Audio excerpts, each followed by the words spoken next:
Hello friends, target towards selection में आपका स्वागत है। अगर मेरे चैनल अभी तक आपने सब्सक्राइब नहीं किया तो चैनल को सब्सक्राइब कर लीजिए। देखिए, जो टीजीटी की प्रिपरेशन है उसका आज मैं नोट्स लेकर आई हूँ, हाथ से बने हुए नोट्स, और रिवीजन के लिए, रिवीजन वर्क के लिए शॉर्ट नोट्स लेकर आई हूँ। आप इसे पूरा देख सकते हैं। आप ये रिवीजन वर्क है क्योंकि 7 तारीख को पेपर है। तो देखिए कैसे मैं कराती हूँ। जैसे हमें अगर कोई स्लोप निकालना, मैं इंग्लिश हिंदी दोनों बताऊंगी क्योंकि मेरे नोट्स जो होते हैं वो हिंदी में बने होते हैं। लंब रेखा की परिवर्तता यानी कि जो परपेंडिकुलर लाइंस होती है उनकी जो स्लोप्स होती हैं वो कैसे निकालते हैं, -1/m। यानी कि अगर कहीं लिखा हो कि m हमें गिवन है और हमें दूसरी निकालनी है, परपेंडिकुलर लाइन की स्लोप निकालनी है, तो हमें क्या करना पड़ेगा, -k1/m करना पड़ेगा। अच्छा, एक और टॉपिक है, उस लाइन का इक्वेशन आपको बतानी है जो ओरिजिन से होकर जाती है और थीटा एंगल बनाती है। तो अगर आपको थीटा एंगल बनाना है तो फिर क्या होता है, y = tan θ × x। यानी कि अगर आपका पॉइंट x, y से होकर जाता है तो आपको निकालना होगा y - y1 = tan θ x - x1। इसी तरीके से अगर आपको देखिए, ये होती है एप्सिका इंग्लिश में, और ये होता है ऑर्डिनेट। अगर आपको किसी भी पॉइंट की एप्सिका निकालनी है तो फॉर्मूला होता है m1x2 + m2x1/m1 + m2। यानी कि आपको क्या करना है, उसे इंटरनली डिवाइड करके रेशो में मानकर तब ये फॉर्मूला होता है। इसी तरीके से ऑर्डिनेट निकालना है तो आपको y के रिस्पेक्ट में करना पड़ता है। अगर आपकी पैरेलल लाइन हो तो उसकी जो स्लोप होती है वो खाली m होती है। अगर वो कह दे कि x एक्सिस के पैरेलल है तो =0 हो जाएगी, यानी कि y = 0 हो जाएगी। ये देखिए यहाँ पर भी एक बना हुआ है। अगर कोई भी ओरिजिन से अगर परपेंडिकुलर डाला जाता है तो उसकी वैल्यू कैसे होती है, देखिए। मतलब अगर क्या कहते हैं कि जैसे सपोज करो ये इक्वेशन है, ये आपकी इक्वेशन है ax + by + c = 0। तो आपको इसे ओरिजिन से आपको इस पर परपेंडिकुलर डालना, तो उसकी लेंथ कितनी होती है, ये है लेंथ होता है c/, यानी कि ये जो वैल्यू होगी ये अपॉन a x का कोफिशिएंट स्क्वायर प्लस y के कोफिशिएंट का स्क्वायर, यानी कि c/√a² + b²। अगर आपकी इस फॉर्म में होती है, यानी कि इंटरसेप्ट की फॉर्म में होती है इक्वेशन, तो आपको कैसे करना है, ab/√a² + b²। आई होप आपको आज की वीडियो पसंद आ रही हो क्योंकि मैंने ये आपके लिए हैंड रिटन नोट्स लेकर आई हूँ। अच्छा, ये हो गई किसी भी पॉइंट से डाले गए परपेंडिकुलर की लेंथ क्या होती है, a1x + b1y + c/√a² + b²। Okay, इसी तरीके से a, b अगर कोई इंटरसेप्ट काटते हैं तो उनका इक्वेशन क्या था, उस लाइन का इक्वेशन होता है x/a + y/b = 1। अगर आपको दो पैरेलल लाइंस हैं, दो पैरेलल लाइन सपोज करो, आपको देखिए पैरेलल लाइंस की पहचान क्या होती है। पैरेलल लाइंस की पहचान होती है ax + by + c = 0 and ax + by + d = 0। यानी कि ये जो चीज होगी ये बराबर होंगी, इक्वल होंगी। तो आपको उन पैरेलल लाइंस के जो बीच की डिस्टेंस है वो कैसे पता करते हैं, P1 - P2। P1 मतलब जो अभी आपने डिस्टेंस निकाली थी, यानी कि इस फॉर्मूले से, इस वाले से, ठीक है, -P2 दूसरी लाइन की। इसी तरीके से अगर वो कहे कि x एक्सिस के पैरेलल लाइंस, यानी कि y एक्सिस के पैरेलल, यानी कि ये y एक्सिस के पैरेलल, ये y एक्सिस हो गई, y एक्सिस के पैरेलल अगर लाइन है उसका इक्वेशन आपको मिलेगा x - c = 0। ठीक है, अब और इम्पोर्टेंट टॉपिक समझिए, y = x गिवन है, y = √3x गिवन है। इनके बीच हमेशा ऑब्ट्यूज एंगल, एक्यूट एंगल होगा। न्यून कोण को एक्यूट बोलते हैं, यहाँ पर गलत लिखा है, एक्यूट एंगल होगा। ठीक है, m1 जो होती है स्लोप होती है फर्स्ट इक्वेशन की, और m2 होती है स्लोप ऑफ सेकंड इक्वेशन की। तो m1 = 1, यहाँ पे देखिए 1 गिवन है और इसकी वैल्यू √3 गिवन, यानी कि 45 और 60। बस आपको क्या करना है, m2 - m1 ऑब्ट्यूज एंगल निकालना है, बीटा - अल्फा = 15 डिग्री। न्यून कोण है ये, ऑब्ट्यूज मत लिखना, एक्यूट लिख लेना। न्यून कोण निकालने का, और ये क्वेश्चन आया हुआ भी है, न्यून कोण निकालने का जो फॉर्मूला होता है वो बीटा - अल्फा, यानी कि m2 - m1 यानी कि 15 डिग्री होगा। अगर आपसे पूछे कि x एक्सिस पर परपेंडिकुलर लाइन की इक्वेशंस क्या होती है, वो होती है x = 0। इसी तरीके से पैरेलल लाइन की इक्वेशन जो होती है वो ax + by = लैम्डा होती है। और जैसे सपोज करो ये गिवन है ax + by + c = 0। अब इसी के बेस पर अगर हमें पैरेलल लाइन की इक्वेशन बनानी है तो ax + by = लैम्डा मान लेंगे। लेकिन अगर हमें परपेंडिकुलर की माननी है तो ये जो कोफिशिएंट है इधर ले आना, इसका कोफिशिएंट इधर ले आना, बीच में माइनस कर देना। इतना ध्यान रखना है, y का कोफिशिएंट x में ले आओ, x का कोफिशिएंट y में ले आओ और बीच में माइनस कर दो। वो आपकी परपेंडिकुलर लाइन की इक्वेशंस होती है। और पैरेलल में आपको कुछ नहीं करना होता, पैरेलल में सेम हो जाता है। ये देखिए अब जो हमारा ये टॉपिक आया है, देखिए मैंने ये पूरे हैंड रिटन नोट्स बना रखे हैं। ये पर्पस ही टीजीटी पीजीटी के लिए है, क्योंकि छोटे छोटे पॉइंट्स हमें बहुत काम आते हैं। इसी तरीके से बाइनरी रिलेशन के अगर हम चैप्टर की बात करें, वो तो मेरे एक छोटा सा कोऑर्डिनेट ज्योमेट्री का पार्ट था, क्योंकि क्विक रिवीजन चल रहा है और मैं कोशिश करूंगी कि एक एक दिन छोड़ के ले आऊं, क्योंकि टाइम बिजी बहुत शेड्यूल होता है, वीडियो नहीं बन पाती। और तो number of binary operation on S, यानी कि एस मतलब सेट हैविंग एन एलिमेंट, अगर कोई भी एन एलिमेंट है तो कितने नंबर ऑफ बाइनरी ऑपरेशन बन सकते हैं, that's mean n into n की पावर 2। ठीक है, तो कितने बाइनरी ऑपरेशन बनेंगे, एन इंटू एन की पावर, मतलब एन की पावर एन स्क्वायर मान लीजिए। ठीक है, और नंबर ऑफ कम्यूटेटिव ऑपरेशन कितने बनेंगे, एन की पावर एन प्लस 1/2। क्या, एन की power n plus 1, n plus 1/2। अगर बाइनरी ऑपरेशन पूछे तो एन स्क्वायर, और अगर आपसे कम्यूटेटिव ऑपरेशन पूछे तो एन प्लस 1/2।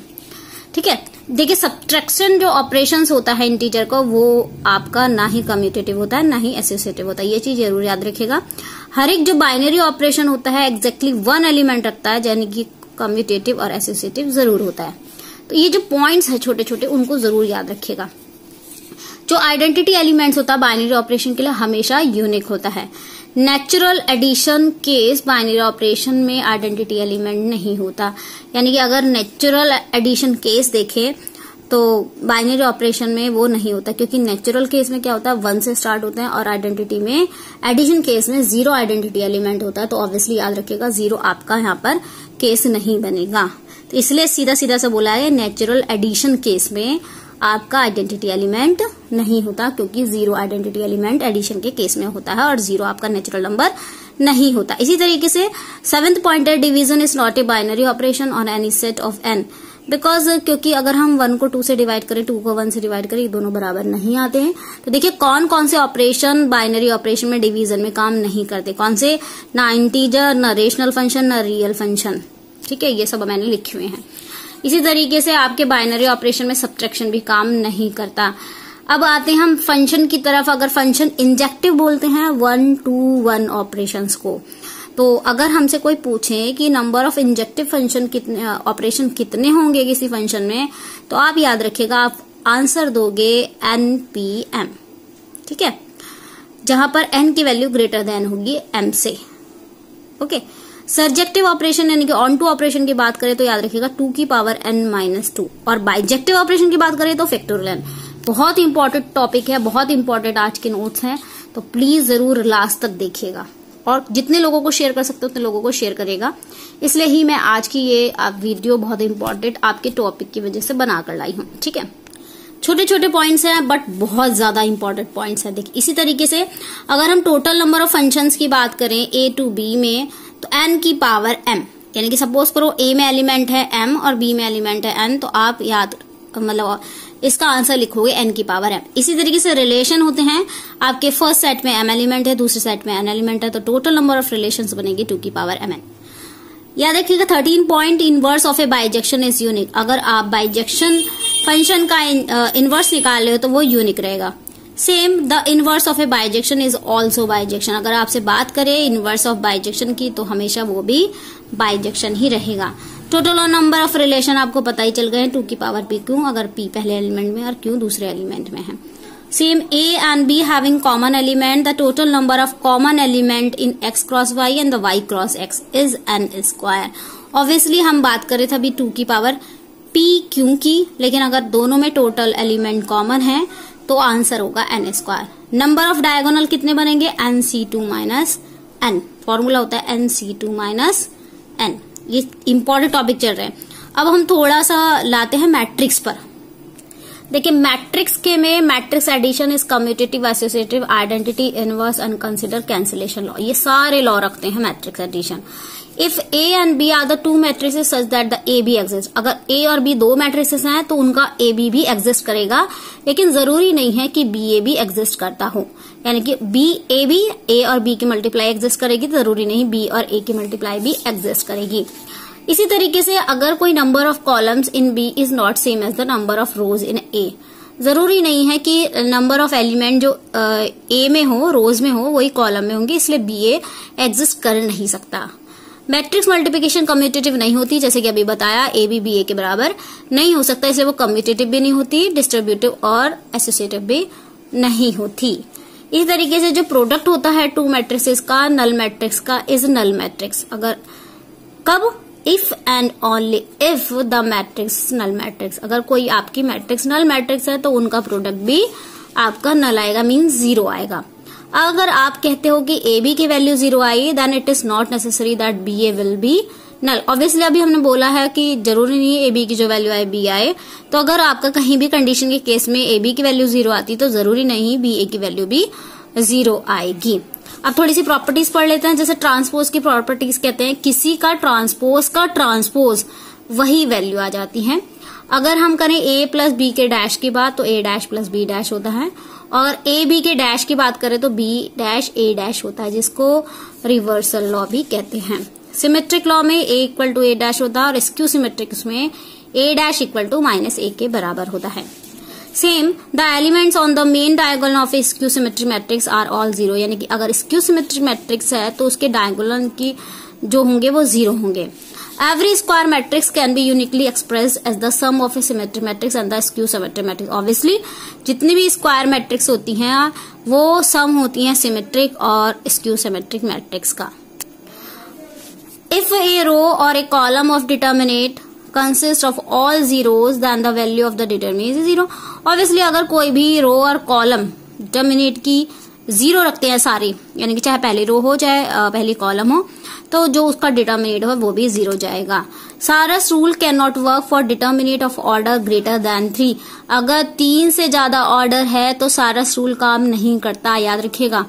सारस रूल जो होता है वो 3 या 3 से कम पर काम करता है, 3 से ज्यादा पर काम नहीं करेगा। Square matrix is called a singular matrix if it is determinate is zero. कोई भी जैसे मॉड ए अगर जीरो आ गया तो वो सिंगुलर मैट्रिक्स होगी, otherwise it is a non-singular matrix. A square matrix is invertible if and only if it is non-singular. अगर mod a की वैल्यू जीरो नहीं आती तभी वो आपका इनवर्स एग्जिस्ट होगा, ये तो आप सब जानते होंगे। If a is a skew symmetric matrix and n is the odd positive number, then a to the power n is a skew symmetric matrix. n is even, then symmetric matrix is a to the power minus n. देखिए इसी page के साथ अगली video में लेकर आऊंगी, part 2 बनाऊंगी revision test का, और ये पूरे बहुत सारे नोट्स आपको यहाँ पर भी मेरे पास खूब सारे नोट्स हैं, मैंने बना रखे हैं टीजीपी जीपी प्रिपरेशन के लिए। ये सारे नोट्स हैं और हर टॉपिक एक ना एक कवर करता है, आपको ये शॉर्ट नोट्स के रूप में मिलेंगे ही। तो ठीक है, अगली वीडियो के साथ शॉर्ट नोट्स के साथ फिर मिलते हैं, क्योंकि वीडियो धीरे धीरे लंबी हो रही है। फिर आपको फिर सारे टॉपिक मिलेंगे कवर करने के लिए, और अगली वीडियो के साथ मिलते हैं। Thank you so much. Video को लाइक करना मत भूलिएगा, शेयर करना मत भूलिएगा, और जितने लोगों से पहुंचा सकते हो उतने पहुंचा दीजिए, क्योंकि इस समय जो है बहुत ही अनएम्प्लॉयमेंट है और हमारा पर्पस होता है अनएम्प्लॉयमेंट को दूर करना। ठीक है, तो कल वीडियो या परसों जब भी डालूंगी वीडियो, नेक्स्ट वीडियो के साथ मिलेंगे, शॉर्ट नोट्स के साथ मिलेंगे। Thank you so much.